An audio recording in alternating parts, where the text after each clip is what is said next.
எனக்கு எவ்வளவு பாக்கியம் செய்திருக்க வேண்டும். உலகத்தில் யாருக்குமே கிடைக்காத பெரும் பயன் எனக்கு கிடைத்திருக்கிறது. அப்படி இருக்கு நீங்கள் எதை கூறினாலும் அது கேட்டது வழி நடக்க வேண்டும். அதுதானே மனைவின் கடமை. அதை மீறி பேசலாமா? அத்தான் அத்தான்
இதுவரை தேவருக்கு நமக்கு பகை என்பது கிடையாது.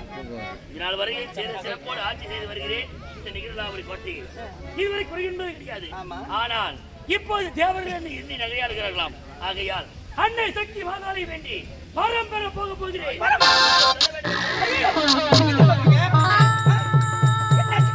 அன்னை மாகாளி வேண்டாங்க, நான் சொல்வதை கேளுங்க. இதுவரை சந்தோஷமா இருக்கிறோம். நம்முடைய மகனோடு நல்லபடியாக வாழ்கிறோம். ஏன் உங்களுக்கு இது என்ன வந்து? நீங்க போக வேண்டாங்க, நான் சொல்ல வார்த்தை கேளுங்க. வேண்டாங்க. ஒரு கணவன் உரைத்தால் மறுப்பாக சொல்லாமல் வழியனுப்பி வைப்பவள்தான் மனைவி என்று உரைப்பார்கள்.